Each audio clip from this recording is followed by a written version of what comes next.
Hello दोस्तों। आज अभी चूंकि 70th यानी 70वीं बीपीएससी का फाइनल रिजल्ट पब्लिश हुआ है और ये 20 जून को हुआ था।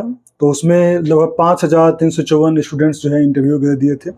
2,009 स्टूडेंट्स का इसमें एस्पिरेंट्स का फाइनली सिलेक्शन हुआ, जिसको कि बिहार के लिए विभिन्न पदों पे उनको नियुक्ति की प्रक्रिया आगे की जाएगी, मतलब उनके लिए सिलेक्शन। आज हमारे साथ एक ऐसे ही शख्स हैं जो कि अभी इसके पहले जो थे वो सब इंस्पेक्टर के पद पे थे और अभी इस बार यानी 70th बीपीएससी में उनको डीएसपी के पद पे वो चयनित हुए हैं।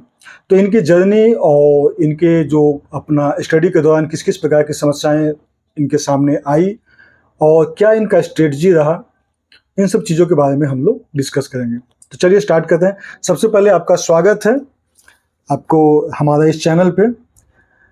तो सबसे पहले आप बताइए कि आप बीपीएससी का जो प्रीलिम्स मेंस इंटरव्यू जो स्ट्रेटजी इसके लिए होता है, तो आपने इसका जर्नी कैसे शुरुआत किया?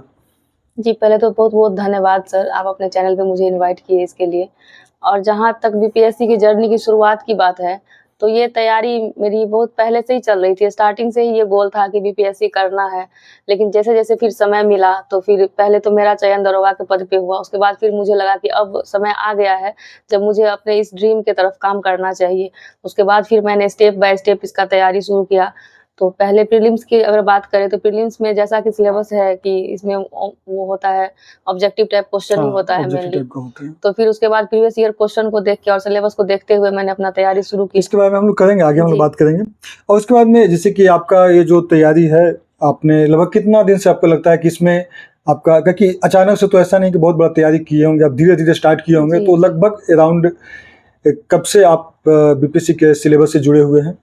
ये सर मुख्य रूप से 67th बीपीएससी से मैं एकदम ये था कि अब बीपीएससी की तैयारी करनी है। तो आपने जो प्रायोरिटी चॉइस दिया था, यानी जिसको हम लोग कह सकते हैं पोस्ट प्रेफरेंस, उसमें आपका किस तरह से, अगर 2-3 पोस्ट को अगर हम लोग रैंक दें? जी, सबसे पहले तो सर मेरा ये था बिहार एडमिनिस्ट्रेटिव सर्विस, 2 नंबर पे सर था मेरा बीपीएस बिहार पुलिस सर्विस और तीसरे नंबर पे मेरा बिहार एजुकेशन सर्विस था। Bihar education service, okay. तो इसके पहले आपने सर्विस इंस्पेक्टर, क्या कहते हैं, सब इंस्पेक्टर के रूप में सर्व किया जी। और उसके बाद में आपको पुलिस पदाधिकारी के रूप में ही डीएसपी के पद के लिए चयनित हुआ। अभी चूंकि बीपीएससी जो एग्जाम होता है ये 3 स्टेज में होता है, प्रीलिम्स, मेंस और इंटरव्यू। और प्रीलिम्स होता है जो कि 150 नंबर का होता है और निगेटिव मार्किंग भी है। और प्रीलिम्स में जो क्वेश्चन है वो अभी 67वीं से अगर देखेंगे तो काफ़ी ज़्यादा पैटर्न चेंज करते जा रहा है। जी। तो इसके लिए आपने क्या स्ट्रेटजी अपनाया था प्रीलिम्स एग्जाम के लिए? जी सर, अगर प्रीलिम्स की बात करें तो इसमें मुख्य रूप से सर 150 मार्क्स का क्वेश्चन आता है। तो सबसे पहले मैं ये देख रही थी कि इसमें जो कौन-कौन से पार्ट हैं जिसका ज़्यादा वेटेज है, तो मेरा उस पे ध्यान था पहले। तो जैसा कि इसमें है कि हिस्ट्री, करंट अफेयर्स और बिहार स्पेशल और साइंस का मतलब ज़्यादा वेटेज है, बाकी सेक्शन का थोड़ा कम है। तो फिर मुझे लगा कि मुझे इसकी तैयारी पहले कर लेनी चाहिए। और जैसे सर अभी पैटर्न बदल रहा है तो इस हिसाब से करंट अफेयर्स का थोड़ा सा ज़्यादा चेंज हो रहा है, बाकी तो जो प्रीवियस ईयर क्वेश्चन है उसके अकॉर्डिंग थोड़ा डेप्थ में क्वेश्चन पूछा जा रहा है। तो सर मेरा ये था कि जो भी करंट के मुद्दे हैं उससे मैं अवेयर रहूँ, हमेशा डेली करंट का पढ़ना। प्रीलिम्स का जो क्वेश्चन है उसमें देख रहे हैं कि करंट अफेयर्स और हिस्ट्री, साइंस, इस तरह का सेक्शन जो है बहुत ज्यादा इससे क्वेश्चन आ रहे हैं। मतलब अगर मेन सेक्शन आपके हिसाब से अगर देखा जाए प्रीलिम्स क्वालिफाई करने के लिए, तो कौन-कौन से 2-3 ऐसे सेक्शन है जिसपे कि ज्यादा ध्यान देने की जरूरत है? सबसे पहले तो सर हिस्ट्री है इसमें, उसके बाद सर साइंस है, उसके बाद बिहार स्पेशल है और फिर करंट अफेयर्स। ये 4 मेजर सेक्शन है। 4 मेजर सेक्शन। और इसमें तो निगेटिव मार्किंग भी था शायद ना? जी सर, निगेटिव मार्किंग। उसको आपने कैसे हैंडल किया? निगेटिव मार्किंग एक है कि एक कोई भी स्टूडेंट जब तैयारी करता है तो निगेटिव मार्किंग उसको डराता है, उसको लगता है कि कहीं मेरा जो अच्छा स्कोर है वो भी ना कट जाए। तो इसको आपने कैसे इसको हैंडल किया? जी सर, इसके लिए मेरा ये फोकस था कि जिस क्वेश्चन का मुझे लग रहा था कि बिल्कुल भी मुझे नॉलेज नहीं है तो उसे मैं टच करने से बचती थी। और जहाँ मुझे थोड़ा सा लगता था कि नहीं, अगर मतलब 50-50 का चांस है तो वैसे क्वेश्चन को मैं सर इसके 50-50 जिसका चांस वहाँ पे आपने अटेम्प्ट लिया। जी सर। और ये भी ध्यान में रखना था कि अगर अटेम्प्ट ही अगर मैं नहीं ले रही हूँ तो फिर तो वैसे भी छट जाना है, तो थोड़ा सा रिस्क भी क्वेश्चन को देखते हुए सर लेना पड़ा। और उसके बाद में आ जाता है हमारा सेकंड स्टेज है, वो है मेंस का। मेंस में हमारा 2 पेपर होता है मुख्य रूप से, GS1, GS2 और उसके अलावा तीसरा जो एक पेपर है वो है ACM। ये तीनों का भूमिका होता है, तीनों 300 नंबर का होता है, यानी टोटल 900 नंबर का होता है और तीनों का इक्वल वेटेज है। तो आपने GS1 और GS2 को कैसे आपने तैयारी की? तो सबसे पहले GS1 की बात करते हैं। तो जी सर, सर जैसे कि GS1 में 3 सेक्शन होते हैं, एक तो history and art and culture का, दूसरा IR करंट अफेयर्स और तीसरा सेक्शन सर एस्थेटिक्स का। तो सर जब मैं इसका प्रीवियस ईयर क्वेश्चन देखी तो मुझे लगा कि एस्थेटिक्स वाला जो पोर्शन है सर, जब मैं उसके क्वेश्चन को सॉल्व की तो मुझे लगा कि ये डुएबल है और ये थोड़ा ईजी भी है मेरे लिए, क्योंकि अक्सर मुझे क्वेश्चन इजीली मतलब वो हो जाते हैं सॉल्व। उसके बाद सर GS1 में जैसे ये इसका हिस्ट्री और आर्ट एंड कल्चर का है सर, तो उसके लिए मेनली जो प्रीवियस ईयर क्वेश्चन थे उसे मैंने तैयार किया।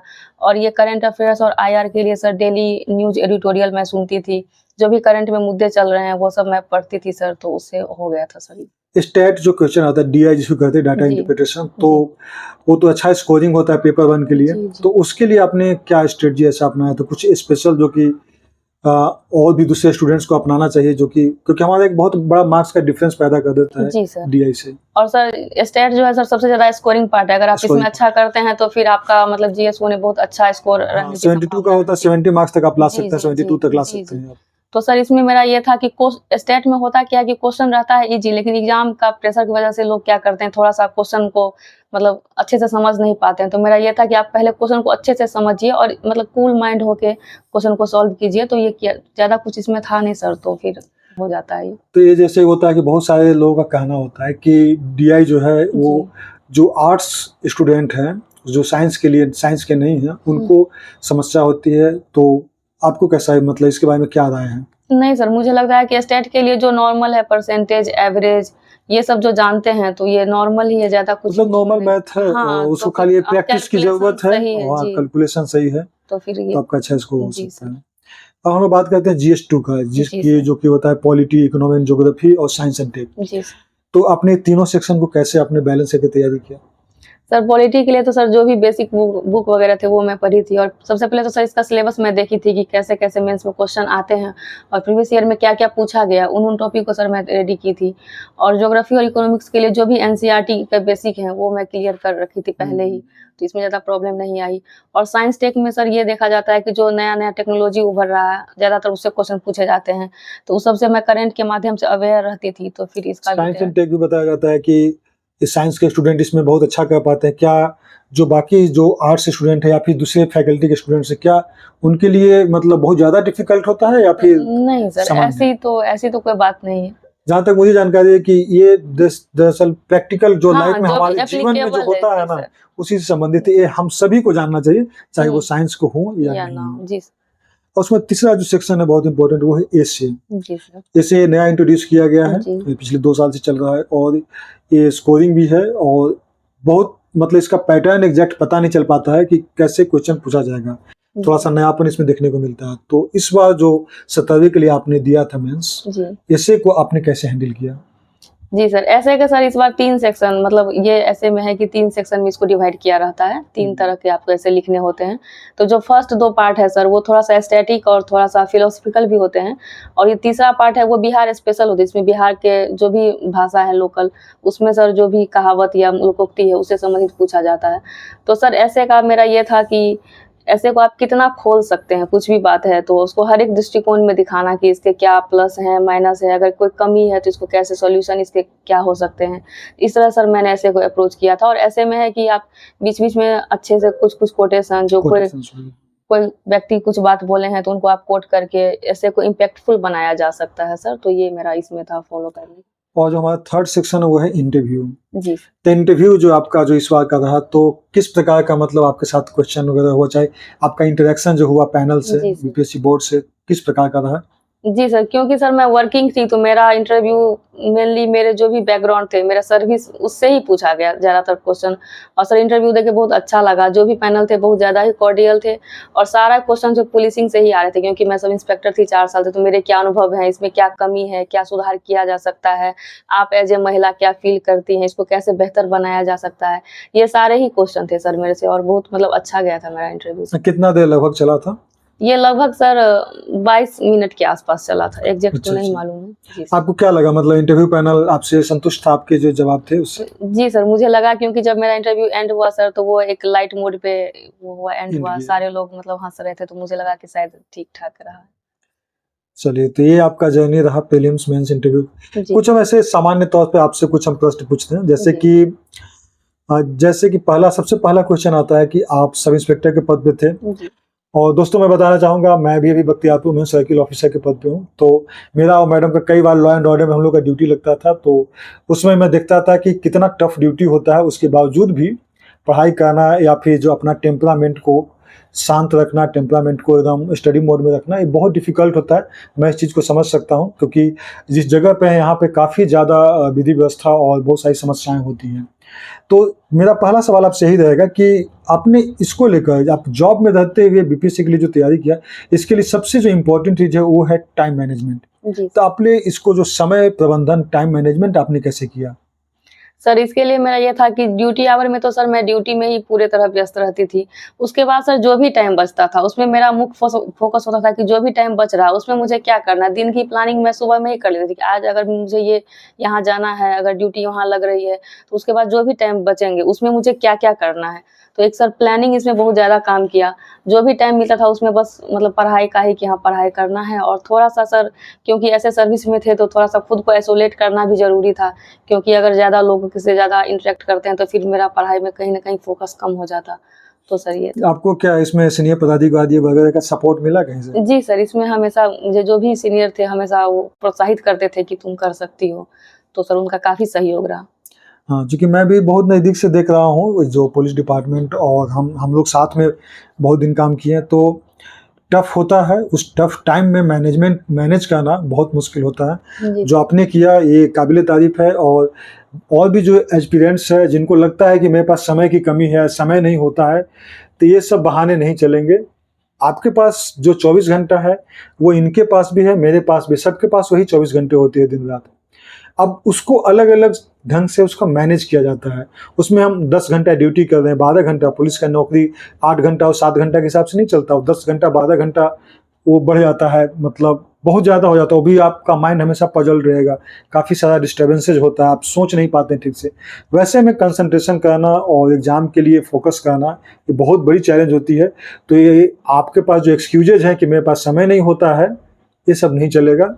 आप समय को मैनेजमेंट करें, टाइम को मैनेजमेंट करें, डेफ़िनिटली आपका अच्छा रिज़ल्ट आएगा। दूसरा रहेगा कि कुछ जो नए स्टूडेंट्स होते हैं वो अधिकांश बोलते हैं कि हमारे लिए इसके लिए कौन-कौन से इम्पोर्टेंट बुक्स रहेंगे प्रीलिम्स मेंस इंटरव्यू के लिए, क्योंकि एक ये भी कहा जाता है, जैसा कि मैं भी बीपीएससी क्वालीफाई किया हूँ तो मुझे भी पता है कि ज़्यादा बुक पढ़ने के बजाय जो सिलेक्टेड बुक है जी। उसको ज़्यादा बार पढ़ें, जी सर। मल्टीपल टाइम्स पढ़ें, तो वो बेनिफिट है। क्या मतलब इसके बारे में आपकी क्या है? सर इसके लिए जो बेसिक बुक्स वगैरह है, जो एनसीईआरटी हो गया सर, 6 टू 12 वो मेरे पास था, मैं वो पढ़ रखी थी। उसके बाद सर जो लुसेंट है, तो प्रीलिम्स के लिए सर लुसेंट भी मैं पढ़ी थी। और उसके अलावा घटना चक्र के भी क्वेश्चन मैं लगाई थी। तो ये सब जो बेसिक बुक है वो सब मैं सर पढ़ी थी। उसके अलावा जो कुछ स्टैंडर्ड बुक है, जैसे हिस्ट्री मेरा ऑप्शनल था, तो हिस्ट्री के लिए मैं बिपिन चंद्रा, सतीश चंद्रा, आर.एस. गुहा, इन लोग का मैं पढ़ी थी सर। उसके अलावा पॉलिटी के लिए जो है स्टैंडर्ड बुक जो यूपीएससी में भी फॉलो होता है, लक्ष्मीकांत लक्ष्मीकांत जी वगैरह। सर, तो मैं उससे भी मदद ली थी। तो यही सब बुक था सर मेरे पास। नहीं, बहुत अच्छा है। लेकिन अगर देखें तो हिस्ट्री वगैरह के लिए आपने किसको फ़ॉलो किया था? सतीश चंद्रा और और बिपिन चंद्रा बिपिन इनका था, चंद्र, हाँ, हाँ, और इनको आपने फ़ॉलो किया आर.एस. था। शर्मा सर का भी था। नहीं, बहुत बढ़िया है। तो और इसके लिए क्या है, मतलब जो टेस्ट वगैरह होता है, मॉक टेस्ट, ये सब कितना इम्पोर्टेंट है? स्पेशली प्रीलिम्स की अगर बात करें तो? सर मॉक टेस्ट इम्पोर्टेंट है, क्योंकि अगर आपको पता नहीं है कि आपकी तैयारी किस दिशा की ओर जा रही है, आप कितना स्कोर कर रहे हैं, तो फिर आप तो अंधेरे में ही मतलब तैयारी करते रहेंगे, तो ये ज़रूरी है। लेकिन ये भी नहीं है कि सिर्फ मॉक टेस्ट देने से हो जाएगा, आपको टेस्ट का एनालिसिस करना बहुत ज़रूरी है कि आप कौन से पार्ट में बेहतर है, कहाँ कमी है, उसका सॉल्यूशन पढ़ना। तो सर मुझे लगता है कि मॉक टेस्ट ज़रूरी है, लेकिन आपका जो पोटेंशियल है उसके अकॉर्डिंग आपको काम करना चाहिए। जहाँ कमी रह गई उसे सुधार कर फिर अगले टेस्ट में प्रयास करें।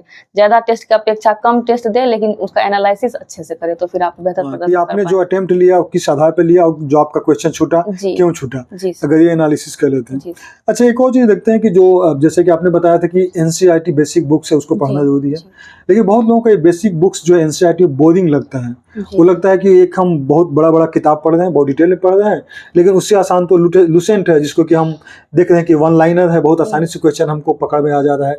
तो क्या एनसीईआरटी को किस हद तक पढ़ना चाहिए, कैसे उसको मैनेज किया जाए, ताकि एनसीईआरटी हम जानते हैं कि बेसिक होता है और बहुत इंपॉर्टेंट होता है, क्वेश्चंस वहाँ से आते हैं, लेकिन जी। पढ़ने में थोड़ा बोरिंग होता है, जैसा कि मैं बहुत सारे स्टूडेंट से सुना हूँ। हाँ सर, तो इसके लिए आप ये कर सकते हैं कि आप एक बार में बहुत सारा ना पढ़ के, क्योंकि एनसीईआरटी बुक पतले पतले होते हैं, तो आप जैसे आप 6 से स्टार्ट कर रहे हैं तो उसके चैप्टर भी 3-4 पेज के बाद आके वो खत्म हो जाते हैं। तो थोड़ा थोड़ा करके पढ़े, एक साथ ये नहीं सोचे कि मुझे 6 to 12 का एक साथ करना है। आप धीरे धीरे करके हर क्लास का पढ़े तो ये थोड़ा सा ईजी हो जाता है। और अभी एक दौर चला हुआ है कोचिंग इंस्टीट्यूट जी कि लोगों का ऐसा मानना है कि बिना कोचिंग का आपका सिलेक्शन नहीं हो सकता है, या फिर कोचिंग आपको पढ़ना ज़रूरी है, बिना टीचर, बिना मेंटोर, बिना गाइड के आप नहीं कर सकते हैं। तो इसके बारे में आपका क्या है व्यू पॉइंट? यस सर, जो कोचिंग सेंटर है सर, जिनके पास गाइडेंस की कमी है, जो पहली बार दे रहे हैं, उनके लिए मुझे लगता है कि ये ज़रूरी है।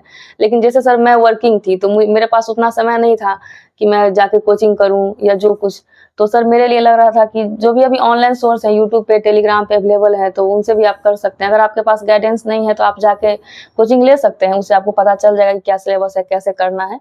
लेकिन जो लोग पहले से तैयारी कर रहे हैं, जिन्हें पता है कि सिलेबस क्या है, कैसे करना है, तो फिर मुझे नहीं लगता कि कोचिंग ज़रूरी ही है। अगर आपके पास कोई नहीं है तो कैरी करने के लिए तो आप ले सकते हैं। मेरा भी यही मानना है कि कोचिंग इंस्टीट्यूट, अगर आपको लगता है कि आपका पढ़ने में दिक्कत हो रहा है, या आपका पैटर्न नहीं बन पा रहा है, या फिर आपको कोई गाइड नहीं मिल पा रहा है कि हम कैसे शुरुआत करें, कैसे इस चैप्टर को हम समझें, तो वहाँ पे कोचिंग इंस्टीट्यूट की भूमिका होती है। लेकिन ये कहना बिल्कुल गलत है कि सिर्फ कोचिंग इंस्टीट्यूट पे पढ़ने के बाद ही उसको क्वालिफाई करते हैं। मैंने भी किसी इंस्टीट्यूट में कभी कोचिंग क्लासेज नहीं लिया, मैं बिना कोचिंग क्लासेज का ही मैंने भी बीपीएससी क्वालिफाई किया था। तो ये जो स्टूडेंट्स, बहुत लोग इसका बोलते हैं कि मेरे पास उतना पैसे नहीं है कि हम अच्छे कोचिंग में एडमिशन लें, तो आप खुद पे एफर्ट करें, खुद पे मेहनत करें, डेफिनेटली इसका फ़ायदा आपको देखने को मिलेगा। अगला जो हम लोग आगे की बात करें तो करंट अफेयर्स के लिए आपने कौन कौन से पेपर, मैगजीन, या फिर यूट्यूब, या फिर न्यूज़ चैनल्स को कैसे फॉलो किया? करंट अफेयर्स के लिए सर एक तो मैं डेली करंट का देखती थी, और जो भी पेपर आते हैं वो मैं देखती रहती करंट में क्या मुद्दे आ रहे हैं। उसके अलावा सर मैं एडिटोरियल डिस्कशन सुनती थी, ओनली आईएएस करके सुमित सर का था एक, तो वो मैं डेली सुनती थी। उसके अलावा जैसे हिंदुस्तान का हो गया, जो भी एडिटोरियल पेज होता है सर, मैं उसका पेपर कटिंग देखा करती थी। तो इससे करंट का जो मुद्दा, उसे मैं अवेयर रहती थी कि क्या आ रहा है, क्या करंट में चल रहा है, इससे क्या क्वेश्चन बन सकते हैं किसी पेपर में। तो सर इससे मतलब बहुत ज़्यादा फायदा मिला था। कोई मैगजीन वगैरह जो आप रेगुलर फॉलो किए हो? सर इस तरह का तो कोई मैगजीन नहीं है, बस मैं डेली एडिटोरियल सुनती थी और जो पेपर आते हैं पेपर की कटिंग पढ़ती थी कि क्या। तो मतलब आपका पेपर, न्यूज, एडिटोरियल, यही सबसे आपने कवर किया? क्योंकि अभी के समय देखें कि बहुत सारे मासिक, अर्धवार्षिकी इस तरह का निकलता है कि 6 महीने का, साल भर का करंट अफेयर्स का पूरा कंपाइल मिलता है। में करती थी, लेकिन मेंस में सर इस तरह का नहीं था। मेंस में आपने नहीं किया। और बाकी तो हम लोग कई सारे चीज़ों पे हम लोग डिस्कस कर चुके हैं। एक जो स्टूडेंट्स जो नया स्टार्ट करना चाह रहा है बीपीएससी की तैयारी करें, क्योंकि लोगों के माइंड में परसेप्शन इस तरह का बना हुआ है कि बीपीएससी यानी बहुत बड़ा पद के लिए एग्ज़ाम होता है, बहुत कठिन होता है। अगर गरीब के बच्चे बीपीएससी नहीं क्वालिफाई कर सकते हैं, साधारण बच्चे नहीं कर सकते, उसके लिए बहुत एक्स्ट्रा ऑर्डिनरी इंटेलिजेंट होना चाहिए। ये सब तो मेरा मानना है कि ये सब सही नहीं है। आपकी क्या राय है इस पर? जी बिल्कुल सर, मैं आप जो सोच रहे हैं उससे सहमत हूँ पूरी तरह से। बीपीएससी ऐसा नहीं है कि जो गरीब स्टूडेंट है या जो नया है वो नहीं कर सकता है। सबसे पहले तो ये ज़रूरी है कि आप बीपीएससी का जो पैटर्न है, क्या एग्ज़ाम का सिलेबस है, आप वो समझें, और अगर उस दिशा में तैयारी करें निरंतर धैर्य के साथ और सिलेबस को समझ के थोड़ा फोकस्ड होके, तो ये डुएबल है। और मैं भी एक सामान्य सी लड़की हूँ, मुझे भी लगा था पहले कि मैं नहीं कर सकती हूँ, लेकिन ये फिर धीरे धीरे जब मैं सिलेबस को समझी, धीरे धीरे निरंतर प्रयास करी, तो फिर ये हो गया सर।